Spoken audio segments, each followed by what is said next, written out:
जय जय राम श्री राम जय राम जय जय राम श्री राम जय राम जय जय राम श्री राम जय राम जय जय राम श्री राम जय राम जय जय राम श्री राम जय राम जय जय राम श्री राम जय राम जय जय राम श्री राम जय राम जय जय राम श्री राम जय राम जय जय राम श्री राम जय राम जय जय राम श्री राम जय राम जय जय राम श्री राम जय राम जय जय राम श्री राम जय राम जय जय राम श्री राम जय राम जय जय राम श्री राम जय राम जय जय राम श्री राम जय राम जय जय राम श्री राम जय राम जय जय राम श्री राम जय राम जय जय राम श्री राम जय राम जय जय राम श्री राम जय राम जय जय राम राजाधिराज रामचंद्र भगवान की समर्थ सद्गुरु श्री गजानन महाराज की अमृतेश्वरी माता की जय। 13 अक्षरी मंत्र जपावा 13 अक्षरी मंत्र जपावा राणीमणी श्री राम राम राणीमणी श्री राम राम श्री राम जय जय राम श्री राम जय जय राम दैव तुझे हे तुझा नहाती देव तुझे सोन्याची होते माती पुरती पाप मग दैवा हाती तेव्हा स्मरतो राम राम श्री राम जय जय राम श्रद्धा ठेवा देवावरती मातीचे कण सुवर्ण बनती लोकांसाठी जगात जगती जीवनी त्यांच्या राम राम श्री राम जय जय राम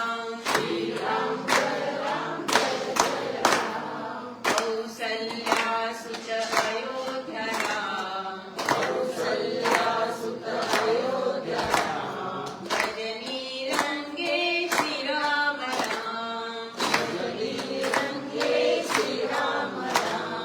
जीवनी ऐसा रंगला राम श्री राम जय जय राम श्री राम जय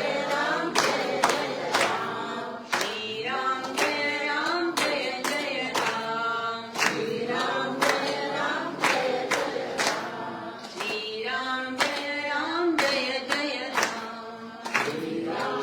राम राजाधिराज रामचंद्र भगवान की जय।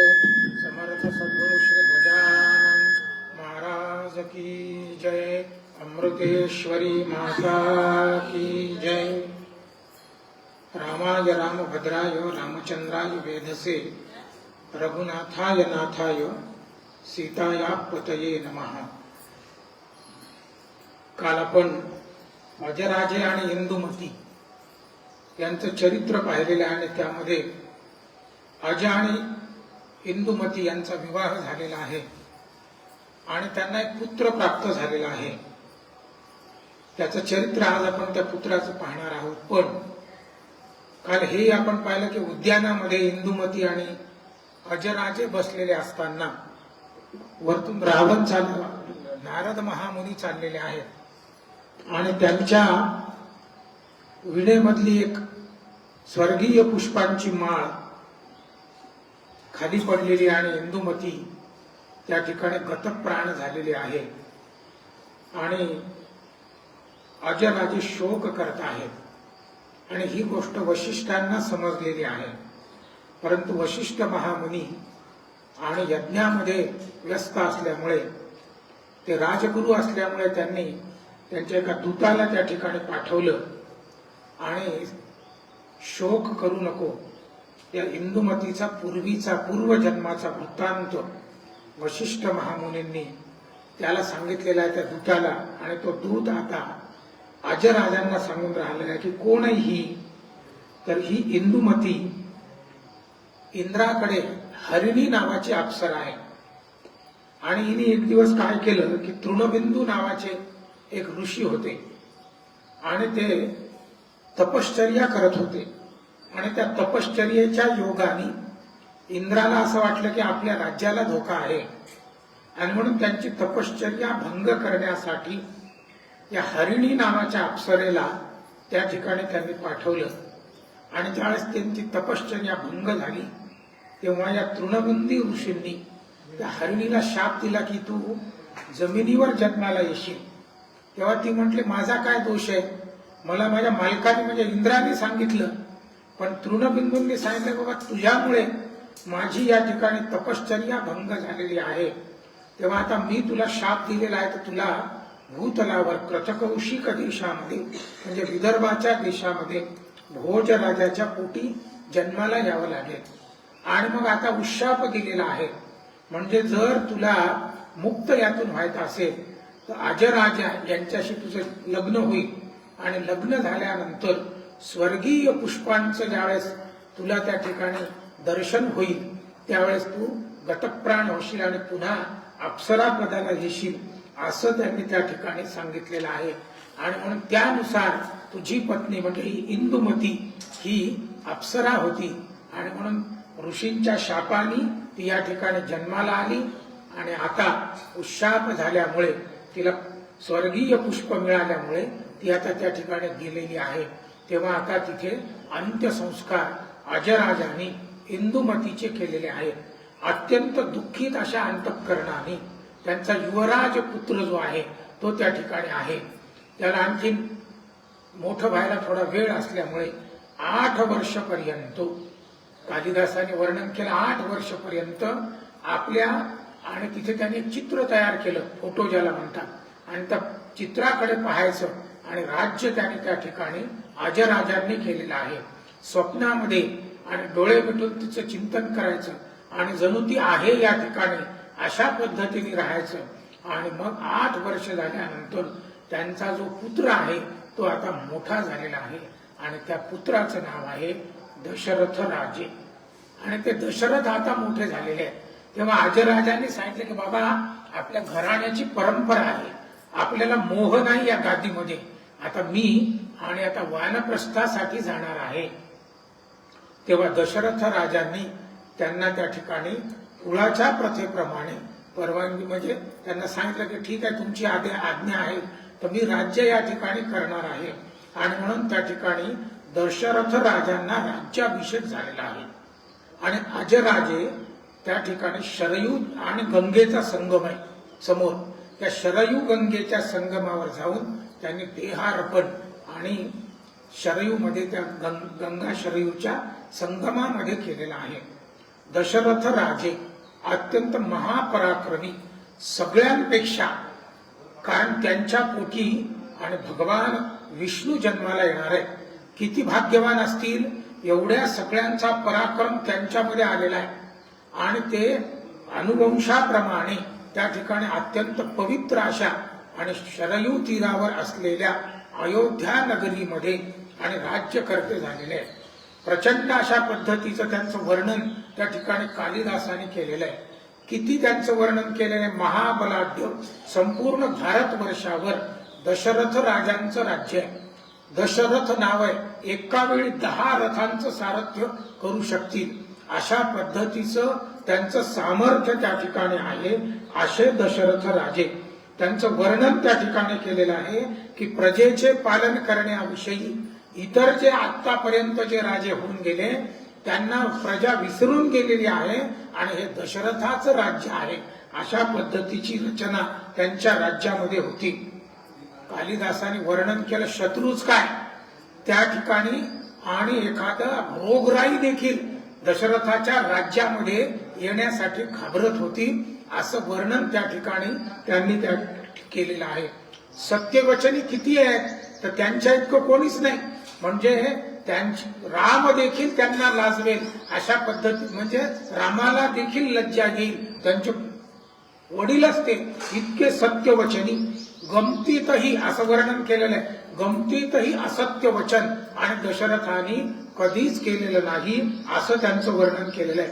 मृदू वचनी आहे, इतके असू नये. शत्रूवर ज्यावेळेस ते हल्ला करायचे तेव्हा पहिल्यांदा शत्रूशी आणि संधी करायचे, सांगायचे की बाबा युद्ध करू नको, आणि मृदू वचनाने त्याच्याशी ते बोलायचे शत्रूशी, आणि नाहीच केलं तर मग हे महापराक्रमी असे बलाढ्य राजे होते.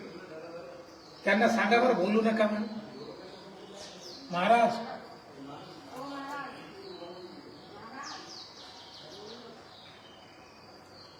कथा चालू आहे इथे. असे ते मृदुवचनी अशा पद्धतीचे होते. त्यांना आणखीन एक त्या ठिकाणी छंद होता, ते एकटेच बसून रथामध्ये जायचे, सारथी वगैरे काही घ्यायचा नाही. त्याला आजकाल लॉंग ड्राईव्ह म्हणतात. तशा पद्धतीने ते रथामध्ये बसायचे आणि प्रचंड वेगाने भूतलावर आपल्या ज्या साम्राज्यामध्ये ते फिरायचे. असं त्यांना एक चांगला त्याला छंद होता. युद्धातही सैन्य फक्त नावापुरतं असायचं. ते एकटेच घोड्यावर बसायचे त्या रथामध्ये आणि समोरचं शत्रू सैन्य परास्त करायचे, इतकं त्यांचं सामर्थ्य होतं. सैन्य फक्त जय जयकारापुरतं असं वर्णन कालिदासाने केलेलं आहे. इतके ते महापराक्रमी होते. त्यांची इंद्राशी घट्ट मैत्री होती आणि इंद्राशी ते रोज बोलायला जायचे किंवा इंद्र महाराज अयोध्येला यायचे, म्हणून अयोध्या ही अत्यंत पवित्र अशी नगरी आहे. असा एकही त्यांच्यामध्ये दोष नव्हता की लक्ष्मीने त्या ठिकाणून परत जावं. असे निर्दोष अशा पद्धतीचे दशरथ राजे. आता हे जे राजे होते हे राज्य करत असताना त्यांना 3 महाराण्या होत्या. एकीचं नाव आहे कौशल्या, दुसरीचं नाव आहे सुमित्रा आणि तिसरी आहे कैकेयी.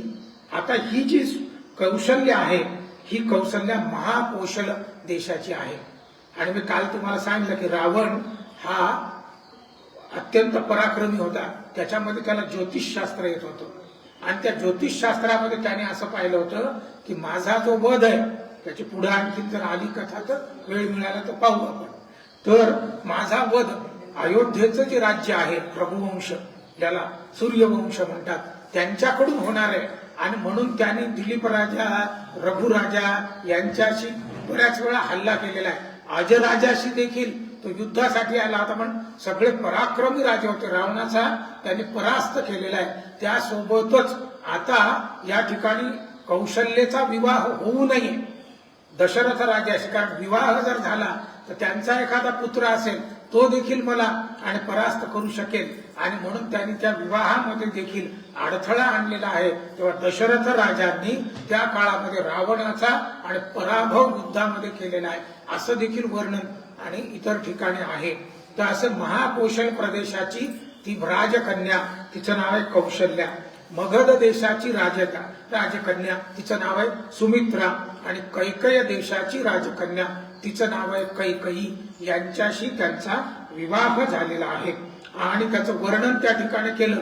इंद्राजवळ जशा 3 शक्ती आहेत, इंद्राजवळ प्रभाव आहे, इंद्राजवळ उत्साह आहे आणि इंद्राजवळ मंत्र आहेत, तशा या 3 महाराण्या म्हणजे त्यांचा जणू प्रभाव आहे, त्यांचा उत्साह आहे आणि त्यांचा मंत्र आहे असं वर्णन त्या ठिकाणी कालिदासाने केलेलं आहे. आणि अशा तिघी एकत्रितपणे सुंदर पद्धतीने नांदत असताना देखील राजाला शिकारीचा शौक आहे. दशरथ राजे एकटेच शिकारीला जायचे. त्यांचं जे सैन्य असायचं सोबत असायचं रक्षणासाठी, परंतु ते खूप मागे राहायचं आणि दशरथ राजे शिकारीसाठी पुढे जायचे. एक दिवस जात असताना शिकारीला तमसा नदीच्या तीरावर, ही तमसा नदी अयोध्येच्या जवळपासच आहे, म्हणजे मध्य प्रदेशात देखील ती वाहते, तर त्या तमसा नदीच्या तीरावर दशरथ राजे शिकारीसाठी आलेले आहेत आणि शिकार करत असताना दशरथ राजे किती धनुर्धारी आहेत, त्यांना त्या ठिकाणी शब्दवेदी बाण आहे, म्हणजे नुसता आवाज जरी आला तर त्या आवाजाच्या दिशेने बाण अचूक ते मारायचे, इतकं त्यांचं त्या ठिकाणी.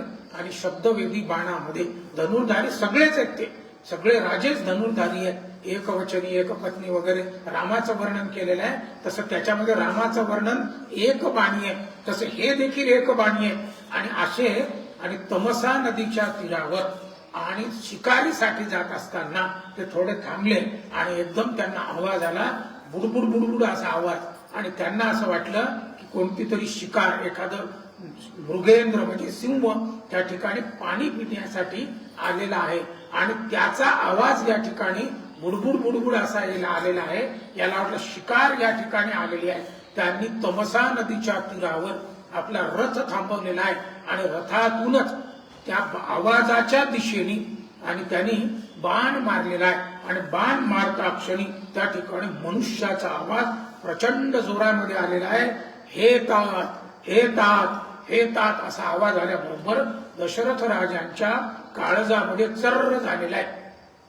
त्याचं कारण आहे, दशरथ राजे हे हळवे आहेत. शिकारीमध्ये देखील त्याचं वर्णन कवी कालिदासाने केलेलं आहे. एकदा शिकार करत असताना हरणाचा कळप एक समोर होता आणि एक सुंदर काळवीट, आणि पाहिल्याबरोबर याला वाटलं त्या काळवीटाचा वेध घ्यावा आणि म्हणून याने प्रत्यंत्या चढवली आणि बाण मारत असताना एक हरिणी त्या ठिकाणी त्या काळवीटाच्या समोर आलेली आहे आणि जणू तिच्या डोळ्यातून पाणी येऊन राहिलं आणि ती त्याला सांगून राहिलेली आहे, हे काळवीट माझे यजमान आहेत, माझे पती आहेत, आणि याला जर मारशील तर आम्ही सगळे पोरके होऊ, अनाथ होऊ, तू काही त्यांना मारू नको. तिच्या डोळ्यातला भाव दशरथाने पाहिला आणि त्या ठिकाणी त्यांनी त्याला जीवदान दिलेलं आहे. अशा अनेक कथा याच्यामध्ये आहेत दशरथाच्या.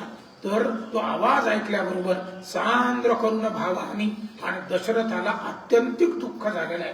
तो रथावरून खाली उतरला आणि धावत धावत त्या तमसा नदीच्या आणि त्या काठावर गेलेला आहे आणि पाहतो तो काय, एका घागरीवर एक मनुष्य आणि उघडा पडलेला आहे आणि पाहतो तो काय, आपल्या हातून मनुष्यवध झालेला आहे.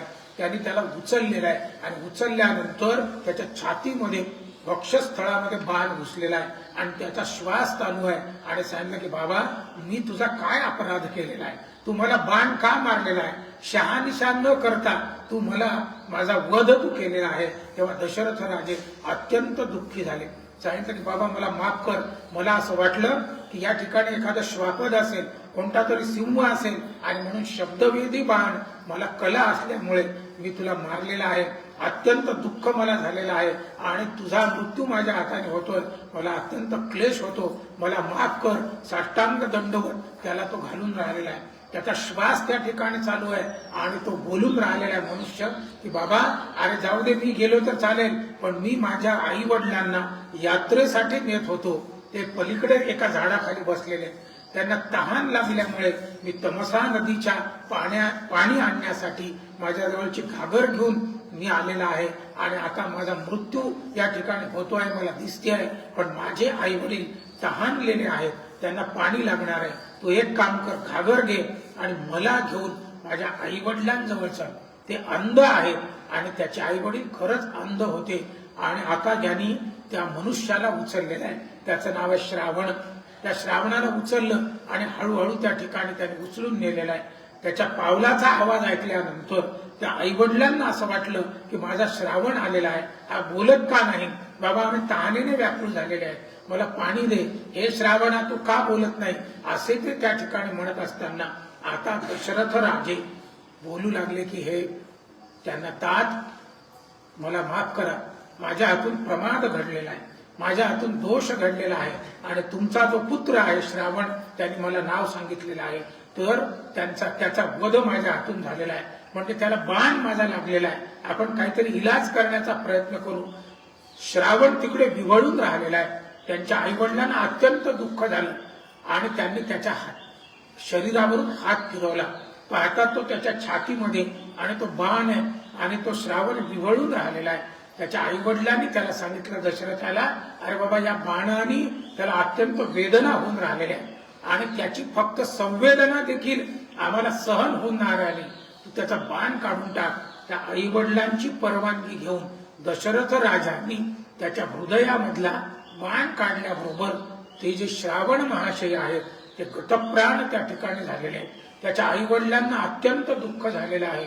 तो सगळा वृत्तांत पाहिल्यानंतर आता रागाच्या भरामध्ये त्याच्या आईवडिलांनी दशरथ राजांना शाप दिलेला आहे की बाबा जसा मला आम्ही या ठिकाणी आता माझा पुत्रच नाही तर आम्हाला जिवंत राहून काय फायदा, आम्ही प्राणार्पण करणार आहोत, पण जाता जाता आम्ही तुला शाप देतो की मी जसा पुत्र वियोगाने पुत्र पुत्र करत करत आम्ही आमचे प्राण सोडतो आहोत, मी तुला शाप देतो की तू देखील पुत्र पुत्र करत आणि तू प्राणार्पण करशील. दशरथ राजांनी त्यांना साष्टांग दंडवत घातला. सांगितलं मला माफ करा, माझ्याकडून प्रमाद घडलेला आहे, माझ्याकडून दोष घडलेला आहे, मला मुद्दाम करायचं नव्हतं, परंतु तरी देखील माझ्याकडून प्रमाद झालेला आहे, मला माफ करा. असं करत असताना त्यांना तो आणखी सांगितला की तुमचा शाप जरी असला तरी हे महाशय, त्यांना नमस्कार केला त्यांनी की तुमचा शाप जरी असला तरी देखील मला तो वरदान ठरणार आहे. कारण काय तर मला पुत्र खरोखर नाहीये, निदान तुमच्या शापाने का होईना माझा मृत्यू येईल पण मला तत्पूर्वी पुत्र होईल आणि म्हणून तुमचा शाप हा मला वरदानासारखा आहे. कालिदासाने वर्णन केलं जसं एखाद्या शेतामध्ये तण जाळून टाकल्यानंतर ते शेत जळायला लागते, पण जळाल्यानंतर त्या शेताची उर्वरा शक्ती म्हणजे उपजाऊ शक्ती वाढते. तसं दशरथ राजाचं झालेलं आहे. यांच्या शापाने त्यांचं संपूर्ण आयुष्य जळणार आहे, पण असं असलं तरी त्या शापाच्या योगाने उर्वरा शक्ती म्हणजे त्याच्यामध्ये जे पीक येणार आहे, यांच्यामध्ये जो आनंद येणार आहे, त्यांना जो पुत्र नव्हता त्याच्यासाठी ते जे प्रयत्न निराळे करत होते, जपजाप्य करत होते, यांच्या शापाच्या योगाने का होईना मला पुत्र होणार आहे. त्याच्यामुळे हे भगवंता मी तुमचा शाप देखील मला वरदान ठरणार आहे असं म्हणून साष्टांग दंडवत घालत असताना त्या श्रावणाच्या आईवडिलांनी त्याला सांगितलं बाबा आम्ही प्राणार्पण करणार आहोत, फक्त आता शेवटची आमची विनंती आहे की तू एक काम कर, या श्रावणासोबतच आमच्या देखील चिता या ठिकाणी रचून आमचे अंत्यसंस्कार कर, आमच्या दशक्रिया तू कर, अशी मी फक्त तुला विनंती करतो. तोपर्यंत सैन्य आलेला आहे. त्या दशरथाने तमसा नदीच्या तीरावर त्या ठिकाणी आणि श्रावणाचा आणि त्या बाकी दोन आईवडिलांचा अंत्यसंस्कार केलेला आहे, त्यांच्या सगळ्या दशक्रिया केलेल्या आहेत आणि त्या योगाने त्या ठिकाणी नमस्कार करून आता दशरथ राजे अयोध्येला आलेले आहेत. अयोध्येला आल्यानंतर काही दिवस राज्य करत असताना त्या ठिकाणी पुत्र प्राप्ती होत नव्हती. काय करावं असं चिंतेमध्ये सर्वजण आहेत. कौशल्या आई साहेब झुरत आहे.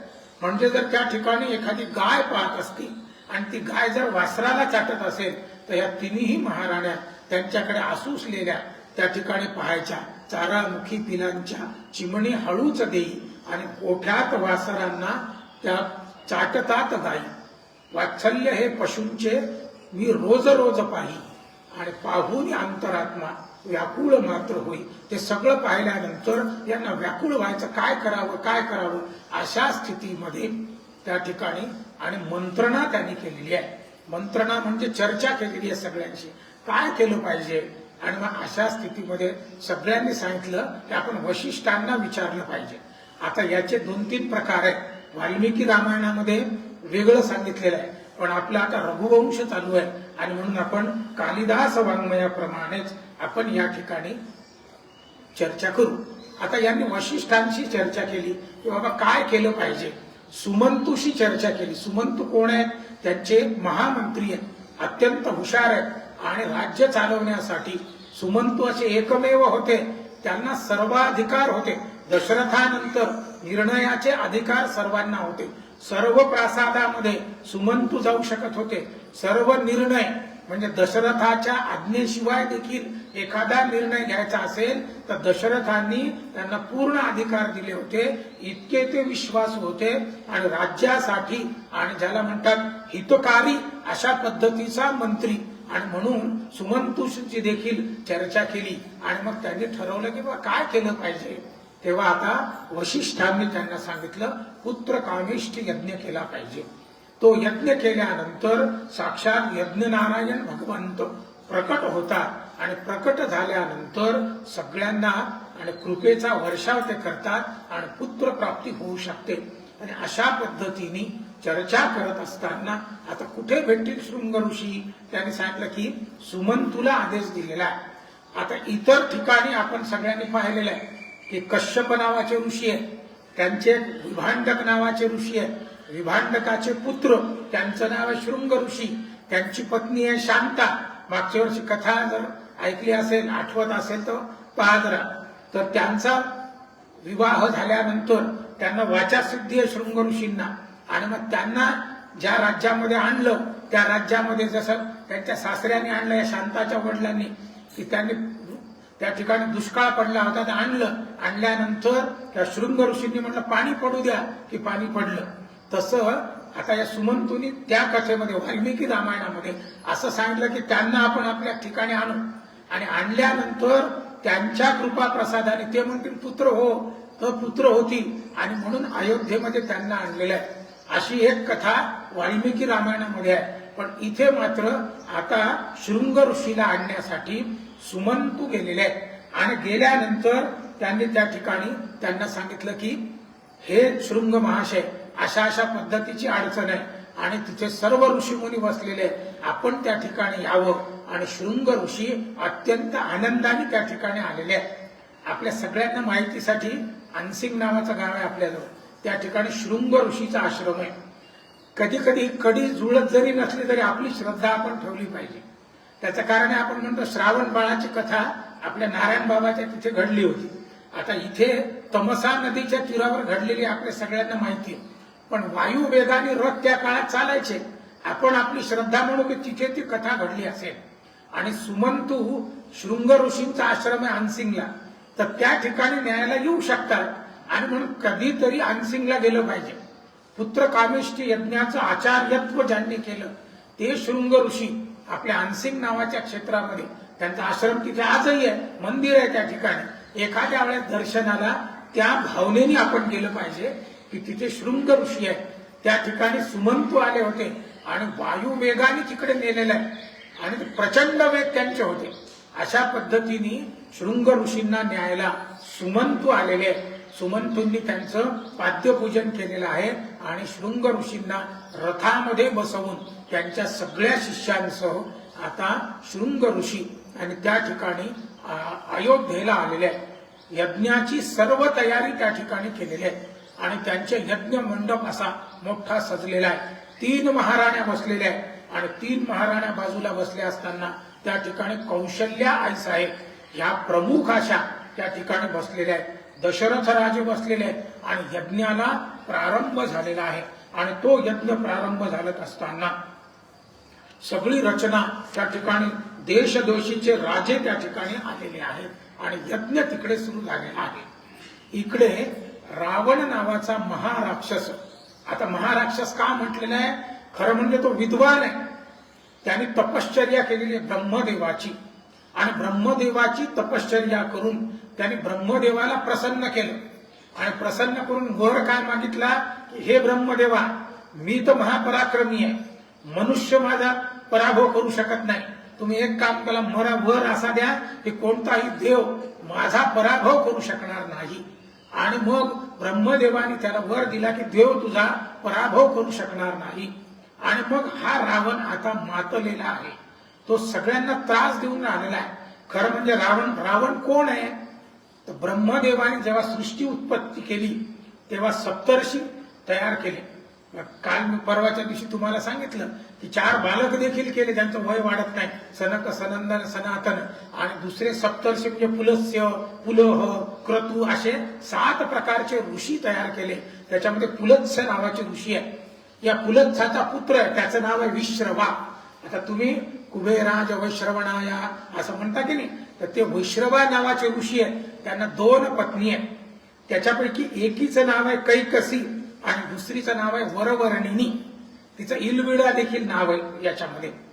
आता ज्या दुसरीची पत्नी आहे वरवर्णिनी, तिला कुबेर नावाचे पुत्र प्राप्त झालेले आहेत. कुबेर कोण आहे? धनाचे अधिकारी आहेत, इंद्राचे कोषाध्यक्ष आहेत आणि त्यांनी सोन्याची लंका स्वतःसाठी तयार केलेली आहे. खरं म्हणजे ही लंका कोणाची आहे? कुबेराची आहे. आणि त्यांनी तिथे सोन्याचे प्रासाद, तिथे सुरेराचल, मंदाचल असे 2 पर्वत त्या ठिकाणी आहेत आणि त्या ठिकाणी त्यांनी ते तयार केले. पण दुसरा जो पुत्र आहे त्यांचा विश्रवा ऋषींचा, म्हणजे या कुबेराचा सावत्र भाऊ, त्याचं नाव आहे रावण. या कैकसी पासून त्याला आणखी कुंभकर्ण आपल्या सगळ्यांना माहिती आहे, विभीषण आणि शूर्पणखा असे 4 त्या ठिकाणी या कैकसीला झालेले आहेत. या रावणाने काय केलं? कुबेराला पराभव करून श्रीलंकेवर आपलं राज्य प्रस्थापित केलं. कुबेर हे उत्तरेचे दिक्पाल आहे आणि त्या ठिकाणी त्यांना धनाची देवता ती आहे, श्री सुक्तामध्ये वर्णन आहे. तर त्यांना पळवून लावलं त्यांनी. असा हा रावण अत्यंत तपश्चर्याने त्यांनी ब्रह्मदेवाला प्रसन्न केल्यामुळे त्याच्याजवळ हे आला. रावण कोण आहे? रावण हा आयुर्वेदाचा शास्त्रज्ञ आहे, राज्यशास्त्रामध्ये पारंगत आहे, ज्योतिषशास्त्रामध्ये पारंगत आहे, संगीतामध्ये पारंगत आहे. अनेक राग रावणाने तयार केलेले आहेत आणि तांडव नावाचा जो नृत्याचा प्रकार आहे तो त्याचा आहे. त्यांनी जेव्हा देवाला प्रसन्न केलं, निरनिराळे राग महादेवाला प्रसन्न करत असताना एक एक शिर अर्पण करावं आणि सुंदर राग करावे आणि महादेवाला त्यांनी प्रसन्न करून घेतलेला आहे. असा तो त्यांनी मगाशी मी तुम्हाला सांगितलं की ज्योतिषशास्त्रामध्ये पारंगत असल्यामुळे त्याला माहित होतं की इथे आपल्याला रघुवंशातले माणसं मारणार आहेत, म्हणून त्यांनी 3 वेळा या ठिकाणी अयोध्येवर हल्ला केलेला आहे. त्याच्या पण सुंदर कथा आहेत. पण आपण थोडस वेळेचंही आपल्याला हे आहे. किती वाजले? हा ठीक आहे. तर त्या ठिकाणी थोडक्यात सांगतो मी तुम्हाला. रघुराजाचं मी तुम्हाला वर्णन केलं होतं. रघुराजा खरं म्हणजे अयोध्येत नव्हते आणि रावण त्या ठिकाणी आला. धर्मयोद्धाच होता. त्याने फक्त चूक केव्हा केली? तिथेही सीतामाईंना पळून नेलं. पण त्याचंही वर्णन केलेलं आहे की पंचवटी सम्मुख जाता मीच पावतो सायुज्यता परी सकळ कुळ उद्धरणार्था सीता चोरोनी आणली, म्हणून त्यांनी नेलेले आहे. हा रावण रघुराजाच्या वेळेस अयोध्येमध्ये आलेला आहे आणि त्या ठिकाणी त्यांनी रघुराजे दुसरीकडे गेले होते याच्यासाठी, देश भ्रमणासाठी. त्याच्यामुळे ते अयोध्येत नसल्यामुळे त्यांनी सांगितलं की बाबा मी रावण त्यांच्याशी युद्ध करायला आलो होतो, पण त्यांना माझा निरोप दे. रघुराजे जेव्हा अयोध्येत आले तेव्हा त्यांनी म्हटलं की रावण युद्धासाठी आला होता, तेव्हा अयोध्येतूनच रघुराजांनी नारायणास्त्र सोडलं होतं आणि त्याच्यामुळे रावण घाबरला आणि त्यांनी रघुराजाला ठरवून टाकलं की जोपर्यंत रघुराजा आहे मी अयोध्येवर आक्रमण करणार नाही. मग अजराजावर त्याने आक्रमण केलेलं आहे. पण ते आक्रमण कसं केलं? भिक्षुक वेशामध्ये तो आला आणि पाहतो तो काय, त्या ठिकाणी अजराजे किती पराक्रमी आहेत. अर्घ्य देत असताना त्यांनी फक्त मागे आणि पाणी सोडलेलं आहे. तर त्यांना रावणाला आश्चर्य वाटलं, अहो तुम्ही पाणी मागे कसं फेकलं? त्यांनी सांगितलं की बाबा जंगलामध्ये शिकार करत असताना एक सिंह मला सिंहिणी या मृग म्हणजे आपल्या हरिणीवर झडप मारताना दिसलेला आहे, म्हणून मी पाणी मागे सोडलं. त्या पाण्याच्या योगाने तो सिंह गतप्राण झाला. तेव्हा या रावणाच्या लक्षात आलं की अजराजा पराक्रमी आहे, याच्याकडून मी त्याला परास्त करणे शक्य नाही, म्हणून तो पुन्हा परत गेलेला आहे. दशरथाच्या वेळेस देखील तो आलेला आहे आणि द्वंद्व दशरथाशी त्यांनी केलेला आहे आणि त्या द्वंद्वामध्ये रावण हरलेला आहे. अशा कथा निरनिराळ्या रावणाच्या आलेल्या आहेत. तर त्याच्यामध्ये या रावणाच्या लक्षात आलं की अरे आपल्याला अयोध्येकडून धोका आहे आणि म्हणून तो त्या ठिकाणी आणि प्रयत्नपूर्वक या सगळ्यांना मारण्याचा प्रयत्न करून राहिलेला आहे. सगळीकडे तो त्रास देऊन राहिलेला आहे. अशा वेळी सर्व देव त्या भगवान विष्णूकडे गेलेले. क्षीरसागरामध्ये भगवान विष्णू बसलेले आहेत आणि त्या ठिकाणी शेष नागावर बसलेले. सुंदर वर्णन कालिदासाने त्याचं केलेलं आहे. महालक्ष्मी आई साहेब बसलेले आहेत. त्या नागाच्या फणावर पृथ्वी आहे एखाद्या मण्यासारखी, आणि ते सुंदर वर्णन केल्यानंतर देव त्यांची प्रार्थना करून राहिलेले, हे भगवंता तुम्ही कोण आहात? सशंक चक्रम सकिरीट कुंडलम सपीत वस्त्रम सरसी रुहेक्षणम संहार वक्षस्थळम कौस्तुभश्रियम नमामि विष्णुम शिरसा चतुर्भुजम. त्यांचं वर्णन त्या ठिकाणी करून राहिलेले. 4 हातामध्ये शंख चक्र गदा पद्म धारण केलेले, कौस्तुभमणी या ठिकाणी आहे. देवांवर कृपा करणारे, प्रजेंवर कृपा करणारे आणि दयाळू कृपाळू तातडी उतावीळ असे भगवान विष्णू त्या ठिकाणी आहेत. त्यांची जी आराधना करून राहिलेले आहे. भगवंताला सांगून राहिले कृष्णाय वासुदेवाय हरये परमात्मने प्रणत क्लेशनाशाय गोविंदाय नमो नमः. ज्यावेळेस क्लेश होतो, आपल्याला झोप लागत नाही, निरनिराळे आजार जर आपल्याला असतील तर हा मंत्र म्हणा. देवाला आजार ज्यावेळेस झाला तेव्हा त्यांनी सांगितलं भगवंता आमचा क्लेश नाश कर, आणि म्हणून ते त्या ठिकाणी त्यांची आराधना करून राहिलेले आहे. शांताकारम भुजगशयनम पद्मनाभम सुरेशम अशा पद्धतीची प्रार्थना भगवंताची करून राहिलेली आहे. भगवंत त्या ठिकाणी सांद्र करुण भावानी असे त्यांनी डोळे उघडले आणि सगळ्या देवांकडे पाहत होतो. इंद्र महाशय त्या ठिकाणी 33 कोटी प्रकारच्या देवता त्या ठिकाणी आहेत.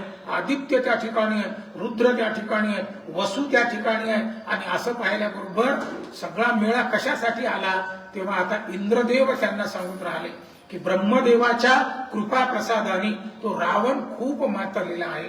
काय करावं, त्याच्यासाठी तुम्ही काहीतरी केलं पाहिजे. तेव्हा तुम्ही जमिनीवर अवतार घेणे हा त्याचा पर्याय आहे, कारण देव त्याला मारू शकत नाही. तेव्हा आमची प्रार्थना आहे तुम्हाला की काहीतरी त्याचा इलाज करा, कारण रावण हा मातलेला आहे. जरी तो बुद्धिमान गुणवान असला तरी राक्षसी वृत्ती आहे, कारण ही कैकसी राक्षसी आहे, लक्षात ठेवा.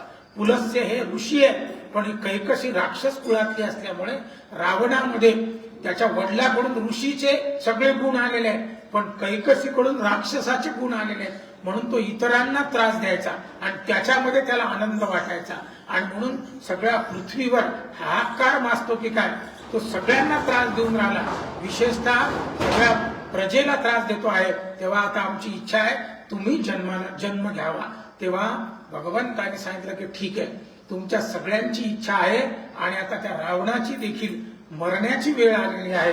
तेव्हा आता मी या ठिकाणी जन्म घेणार आहे, आणि म्हणून भगवंत आता जन्म घेण्यासाठी सिद्ध झालेले आहेत.